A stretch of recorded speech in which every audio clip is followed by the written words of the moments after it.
and welcome to all of you in behalf of Indica Academy and Jagadguru Kripal University.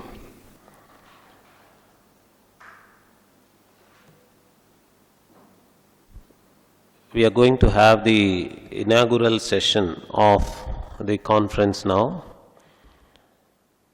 I would like to invite Professor S. Ramaratnam, the Vice Chancellor of Jagadguru Kripalu University, on to the dais. Sir, please.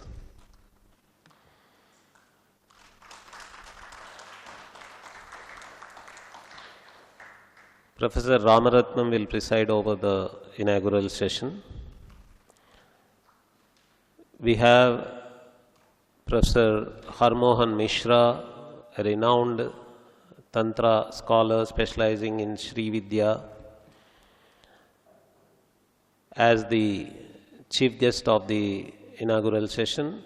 He has come here to address us for the inauguration and inaugurate the conference.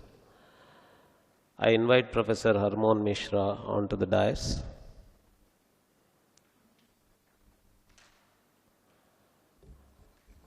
Yeah, I think he has arrived. Probably he's going to be here in a few minutes. And I invite Mrs. Ramaratnam onto the dais. Shashikala Ramaratnam ji.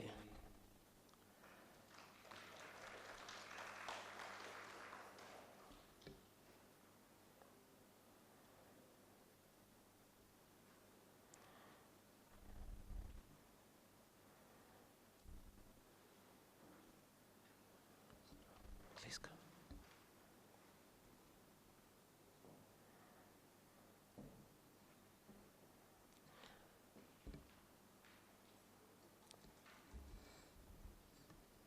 There is going to be some very important announcement, and after that there are more people going to occupy the dais. And before we proceed to the remaining aspects of the conference, I would wait for Professor Harmohan Mishra to arrive.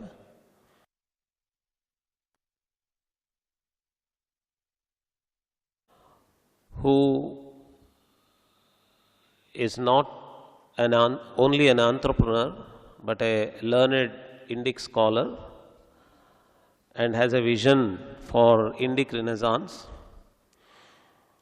He wants to do this revival of Indic culture and take it forward under three heads: protection, preservation, and promotion.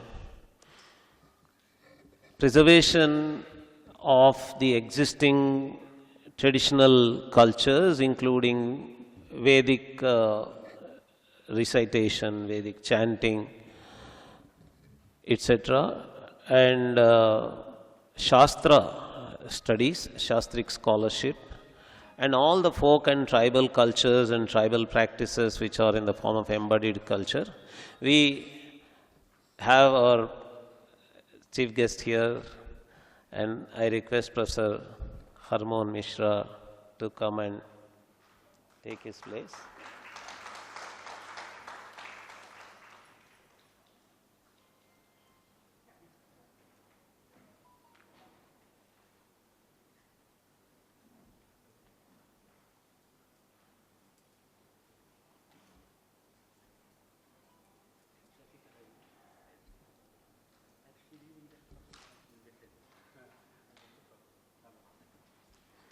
So let me stop this filler here and proceed with the proceedings of the conference. Professor Harmohan Mishra will now inaugurate the conference by lighting the lamp.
Please.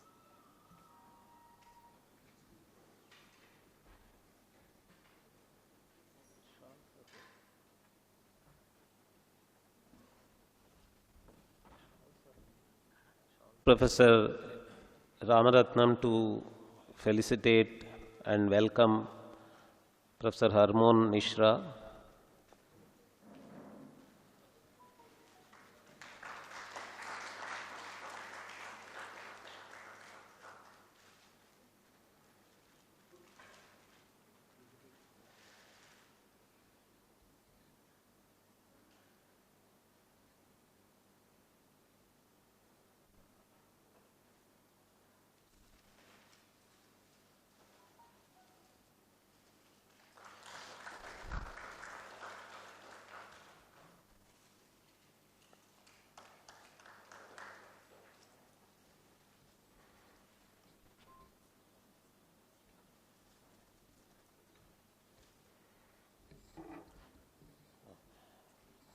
I request Srinivas Garu to facilitate Professor Ramaratnam.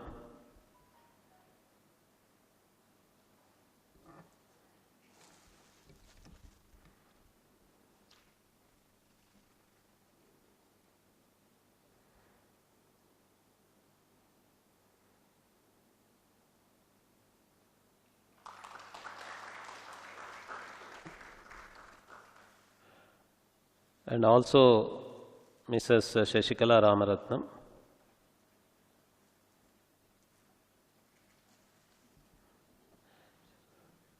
Please stay there.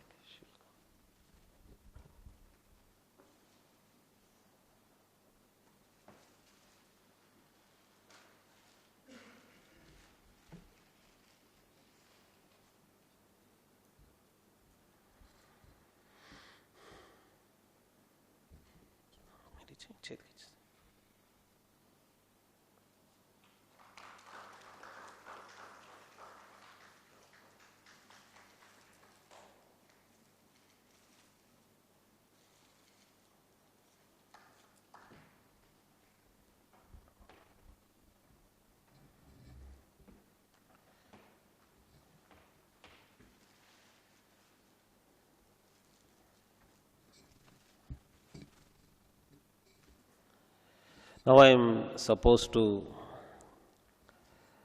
start this session with my small introductory words.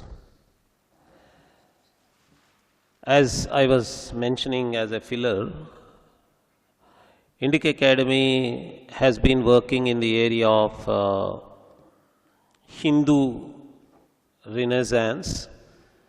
I have no hesitation to use the word Hindu or Bharatiya Samskriti Punarujjivan, Indic cultures Renaissance. And as part of that, we have been organizing many events, cultural festivals, symposiums, workshops. We have a courses platform called Indica Courses on which we have been conducting several courses. And we have an Indic book club which encourages people to read books and review, discuss them. There is a social media group known with the name Goodreads. This is a Goodreads for Indic books. Indic Book Club is a Goodreads for specialized for Indic books. And we have a Center for Soft Power, which works in embodied areas like culinary arts and many performing arts and fine arts and other areas. With many such wings, Indica Academy works on knowledge from three different points of view. Discursive knowledge, the way we are doing it now in this conference in the form of discussions and debates. And embodied knowledge, which is in the form of actual performance of culture, and experiential knowledge in the form of an actual experience of everything. And Now, the movement of Indic knowledge systems has picked up a lot. Indica Academy was pioneering in that area even before the government of India took it up. But now that the government of India took it up, it has received a lot of traction. An IKS division under AICTE has been established, and from the support of this IKS division, a lot of IKS work is happening.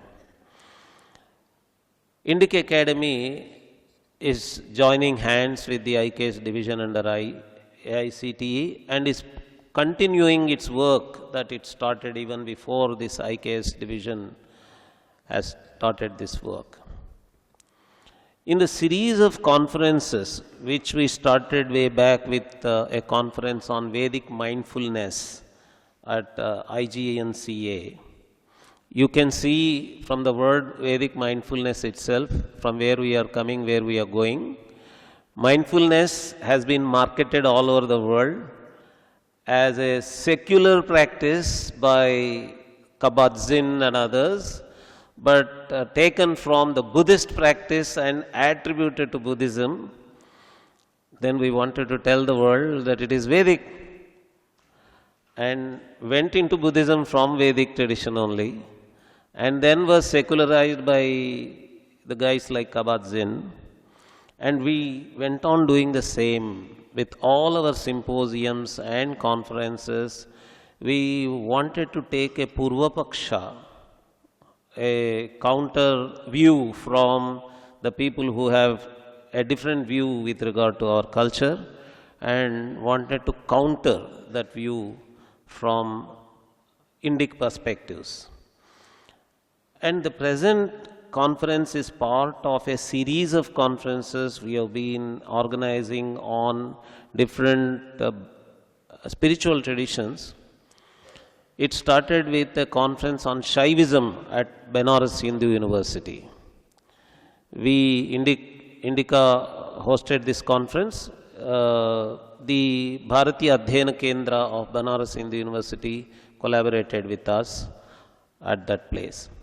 And exactly at that time, we started a Center for Shaivism Studies also, now led by Dr. Ganeshan, and also co-supported by Sri Manish Maheshwari.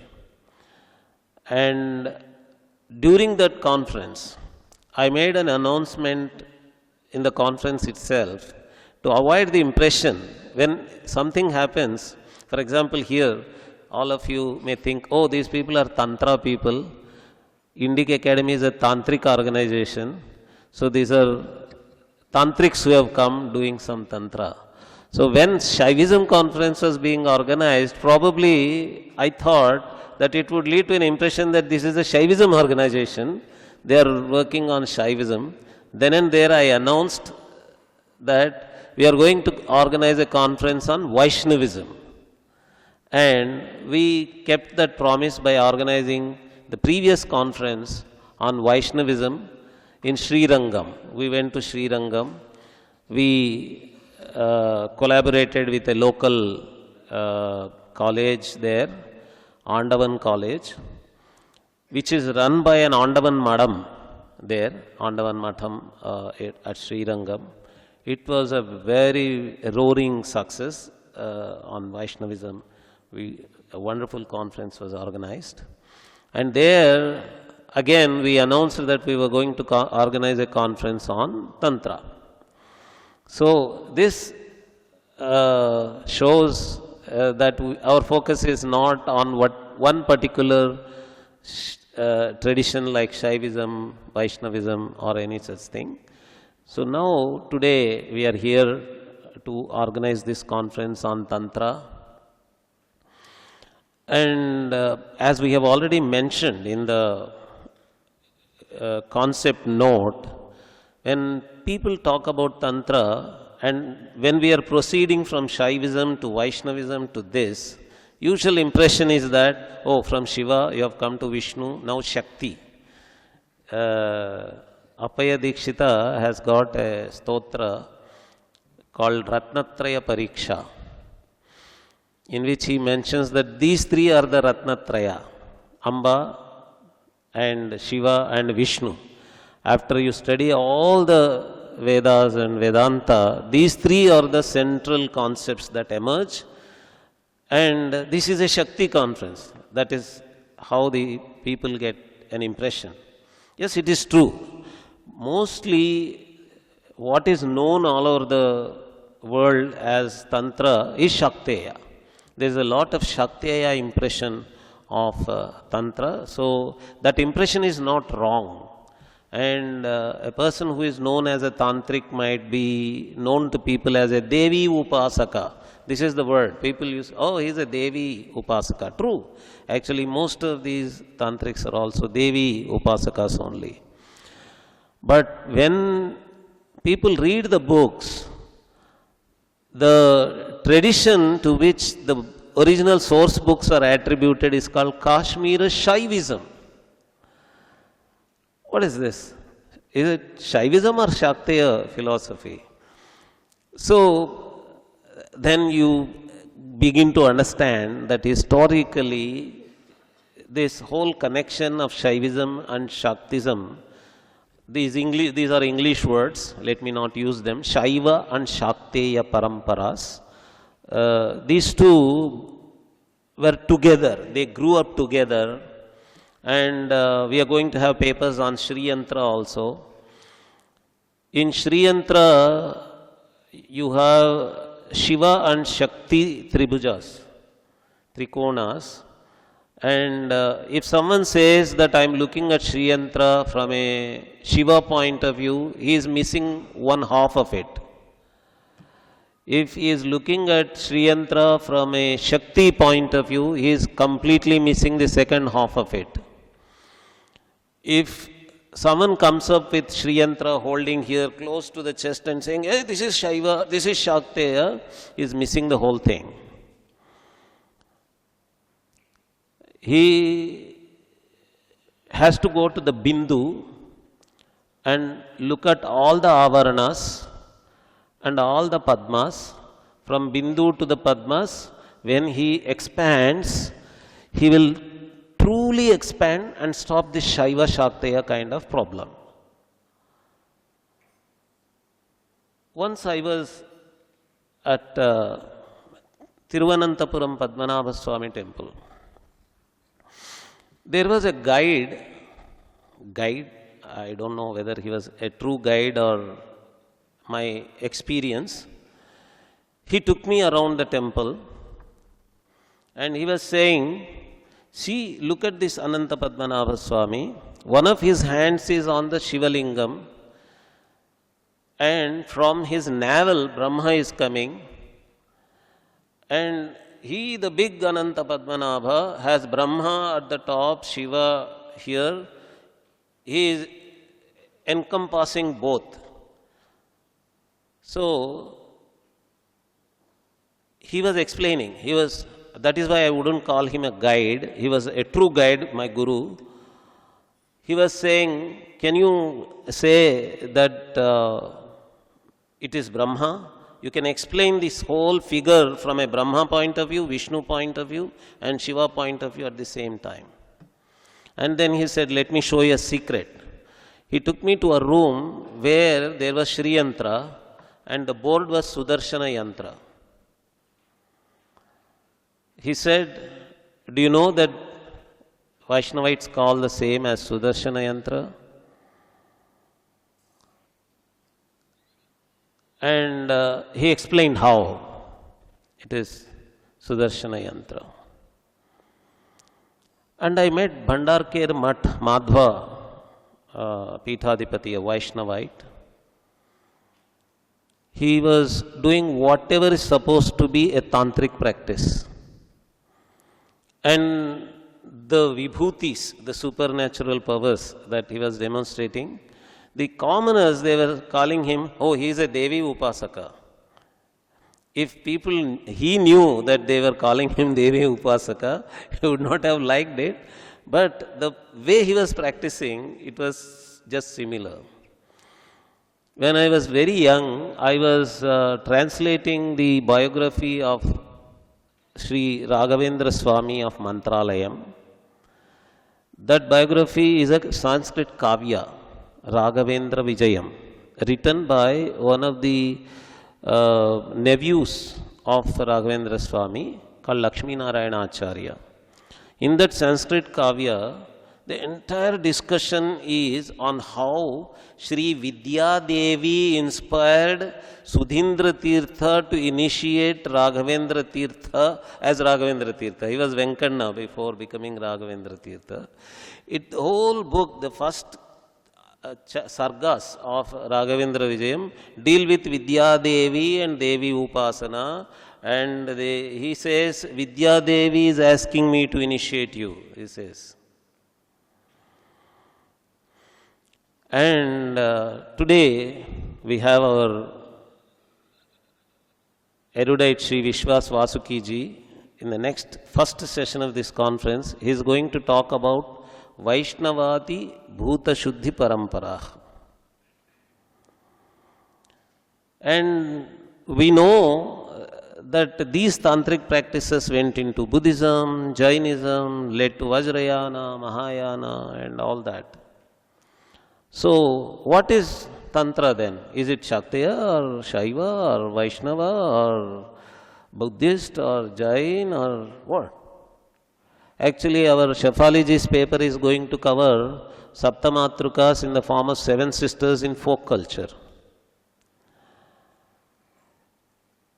All the Devi Upasana that commoner in India knows is Mansha Devi, Santoshi Ma, all the village goddesses. All that they know is only that. And it so happened all over India that these folk temples, these village goddess temples, got classicized. They become classicalized. They become classical temples.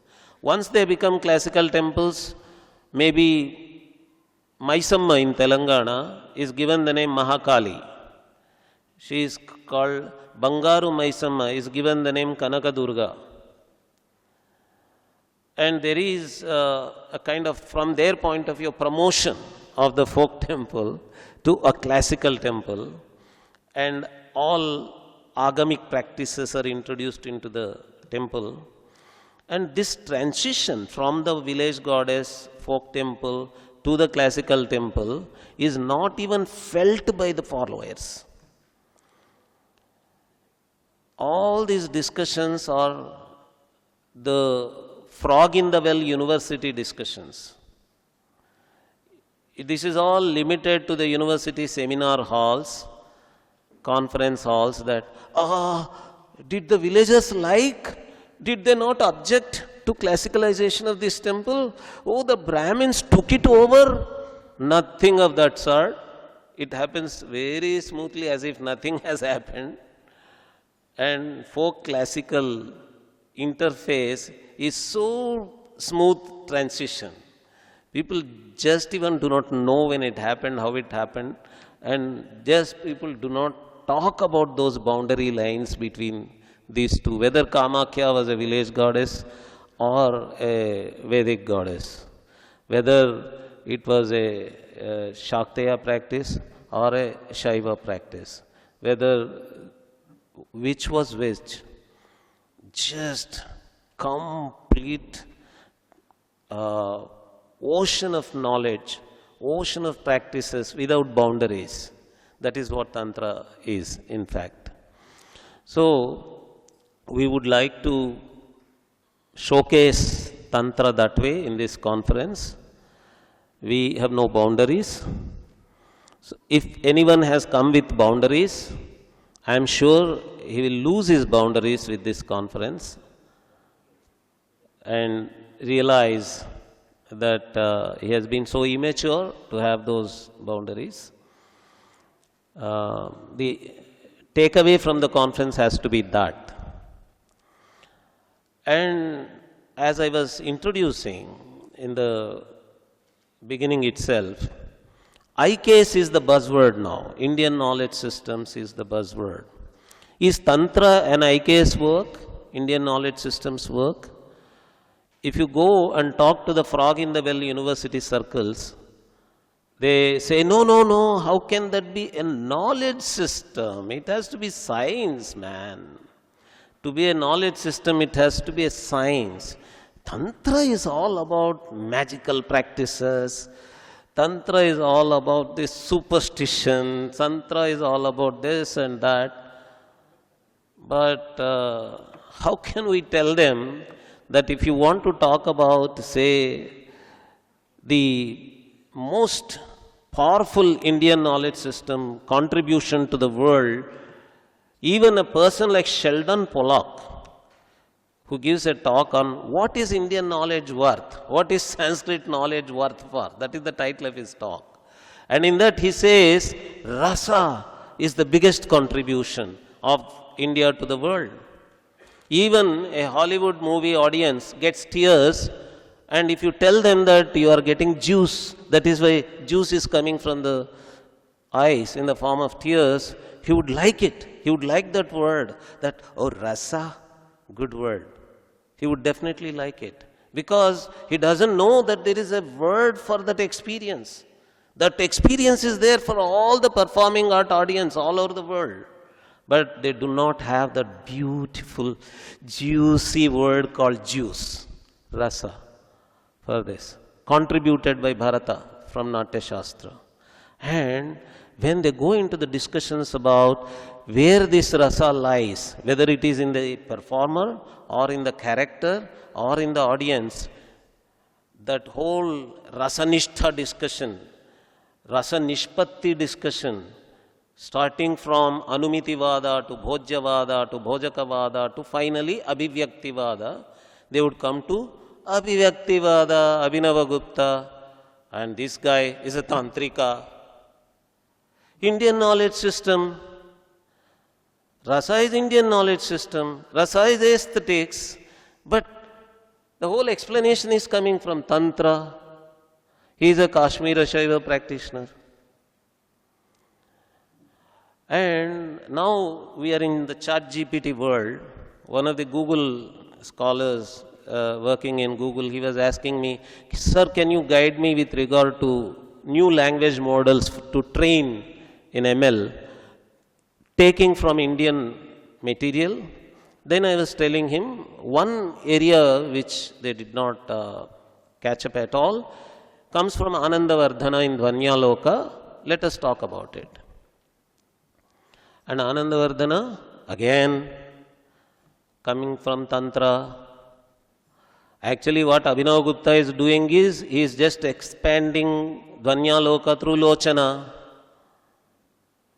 If you want to call Dvanyaloka Indian knowledge system and want to say, oh no, Abhinavagupta, Tantra, magic, rituals, no, it's not a knowledge system, you are completely lost.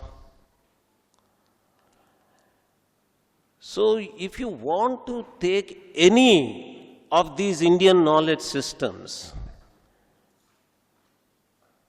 where India actually excels, there are these areas like ethics, aesthetics and philosophical traditions.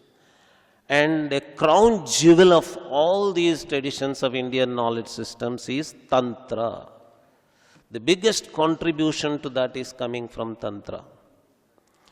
So, this whole propaganda that Tantra, Tantric, Mantravadi, frightening people, Aghora, Aghoris, Vamachara, all this makes people get an impression that, oh, it's not knowledge system, वो तो superstition है, कहीं स्मशान में बैठते हैं, कुछ अजीब चीज करते हैं, उसमें क्या knowledge system हो सकता है?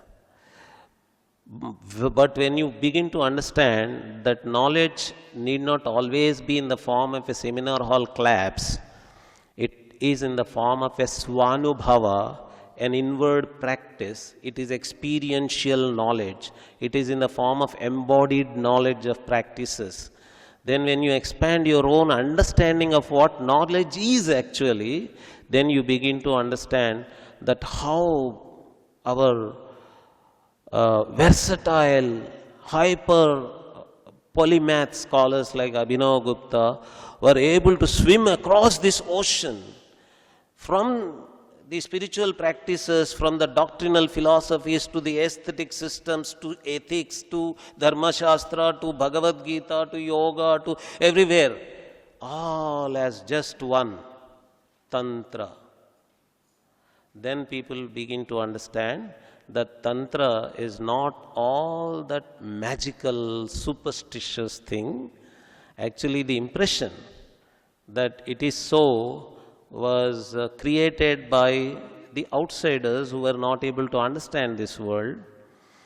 And now the lion is roaring, forgetting the impression that it was given that it is a sheep. Am I using Vivekananda? Yeah.